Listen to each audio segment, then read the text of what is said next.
इसके बाद बच्चों हमारा नेक्स्ट टॉपिक है शुद्ध तथा मिश्रित करणियाँ। ठीक है, नेक्स्ट टॉपिक है हमारा शुद्ध तथा मिश्रित करणियाँ। ठीक है, इसको हम लोग इंग्लिश में प्योर एंड मिक्स्ड सर्ड्स भी कहते हैं, प्योर एंड मिक्स सर्ड्स। अब इसमें हमें पहचानना सीखना है कि कब कोई करणी शुद्ध करणी होगी और कब कोई करणी मिश्र करणी होगी। ठीक है बच्चों, तो सबसे पहली कंडीशन है कि एक ऐसी करणी, ठीक है, जिसका एक परिमेय गुणनखंड संख्या 1 है। ठीक है, मान लीजिए कि ये हमारे पास एक करणी दी हुई है। ठीक है, 5 है, यहाँ पे रफ करके लिख देती हूँ मैं। 5 रूट में 16, ये हमारे पास एक करणी दी हुई है और हमसे पूछा जा रहा है क्या ये शुद्ध करणी है या मिश्रित करणी। ठीक है, तो जब किसी करणी का गुणनखंड क्या होता है, करणी के गुणा में अगर नंबर क्या है 1 है, मान लीजिए ये करणी है तो इसको हम ये भी लिख सकते हैं ना, 5 और 16 ये भी।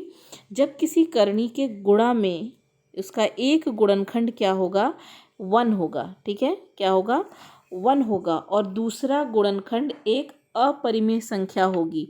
ठीक है, दूसरा कोई गुणनखंड है नहीं, ये खुद अपरिमेय संख्या होगी। जब भी कोई नंबर करणी कब होता है, जब वो अपरिमेय संख्या है। ठीक है, तो दूसरा गुणनखंड क्या होगा, अपरिमेय संख्या होगी, तो वो क्या कहलाता है, शुद्ध करणी। मतलब हम इसको सिंपल टर्म्स में ये भी कह सकते हैं, अगर किसी करणी को सॉल्व नहीं किया जा सकता, ठीक है, उसको हम और सिंप्लीफाई, जितना वो दिया हुआ है उससे ज़्यादा सिंप्लीफाई नहीं कर सकते, सॉल्व नहीं कर सकते, ठीक है, उसका सिंप्लीफिकेशन नहीं कर सकते, तो वो करणी क्या कहलाएगी, शुद्ध करणी कहलाएगी। ठीक है, उसके बाद बच्चों नेक्स्ट है मिश्रित करणी कैसे पहचानेंगे या मिक्स्ड सर्ड्स कैसे पहचानेंगे। मान लीजिए कि कोई करणी दी हुई है, ठीक है, 2 रूट में 3, ठीक है, ये करणी दी हुई है, तो इसमें आपसे पूछा जाएगा क्या ये शुद्ध करणी है या मिश्रित करणी है। ठीक है, तो मिश्रित करणी की कंडीशन हमारे पास ये होती है कि कोई करणी जिसमें 1 के अलावा उसका कोई और गुणनखंड हो, ठीक है, तो इस प्रकार की करणी क्या कहलाती है, मिक्स्ड करणी या मिक्स्ड सर्ड्स कहलाती है। ठीक है, ये दी हुई थी हमारे पास करणी, तो इस करणी में एक है, मतलब 2 एक गुणनखंड है इसका।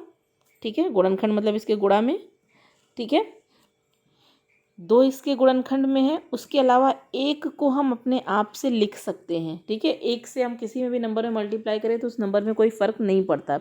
तो अगर किसी करणी में 1 के अलावा कोई नंबर भी गुणनखंड के रूप में मौजूद होगा तो इस तरह की करणी क्या कहलाएंगी, मिश्रित करणी कहलाएंगी। ठीक है, कहने का मतलब ये है कि किसी करणी में 1 के अलावा कोई और नंबर हो जो कि वो क्या हो, एक परिमेय संख्या हो। ठीक है, उसके अलावा करणी के अंदर जो भी नंबर हो वो एक अपरिमेय संख्या हो, तो इस तरह की करणी क्या कहलाती हैं, मिश्रित करणी कहलाती हैं। ठीक है, जब इसको हम लोग क्वेश्चन सॉल्व करेंगे तो और अच्छे से ये समझ में आएगा कि कौन सी करणी शुद्ध है, कौन सी मिश्रित करणी है। ठीक है, जैसे एक क्वेश्चन ये है कि 3 क्यूब रूट में 15, अगर हम 50 का अभाज्य गुणनखंड करेंगे बच्चों तो कितना आएगा। मान लीजिए हम 50 का अभाज्य गुणनखंड करते हैं तो 5 की टेबल से कटेगा ये 10 टाइम्स में, फिर 5 की टेबल से 2 टाइम्स में, फिर 1 में। तो क्या इसको हम सॉल्व कर सकते हैं, ये 3 आ गया, यहाँ पे 5 इंटू 5 इंटू 2 लिख सकते हैं। और करणी से बाहर नंबर कब आते हैं, जो भी इसकी घात है उतने के पेयर बनने चाहिए, तो मतलब 5 के 3 नंबर्स होने चाहिए, तब हमारे पास 3 3 के पेयर बनेंगे और 2 के। तो इसको हम इससे ज़्यादा सॉल्व नहीं कर सकते और करणी के बाहर कोई नंबर नहीं आया और इसके गुणा में भी क्या है, 1 है। ठीक है, 1 हम अपने आप से मान सकते हैं।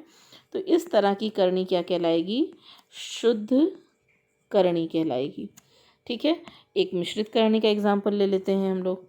जैसे मान लीजिए हमारे पास 3 क्यूब रूट में ये 7 दिया हुआ है और ये पूछा जा रहा है कि ये शुद्ध करणी है या मिश्रित करणी है। तो मिश्रित करणी की कंडीशन हमने क्या पढ़ी थी कि जो भी करणी का नंबर होगा उसके बगल में एक के अलावा कोई और अपरिमेय संख्या होगी। अपरिमेय संख्या जिसके हर में अगर कोई नंबर नहीं दिया है तो हम 1 मान सकते हैं। सॉरी, परिमेय संख्या होगी।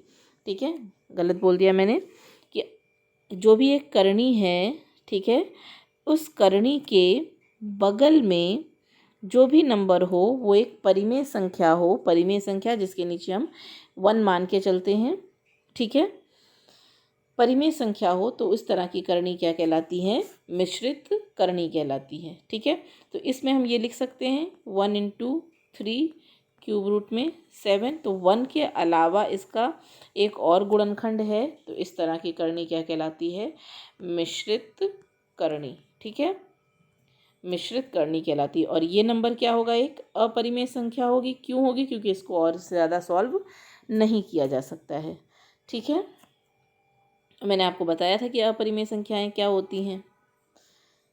ठीक है बच्चों, अब नेक्स्ट वीडियो में हम इसके कुछ क्वेश्चन सॉल्व करेंगे ताकि हमें और अच्छे से समझ में आ जाए। तब तक के लिए बाय बाय।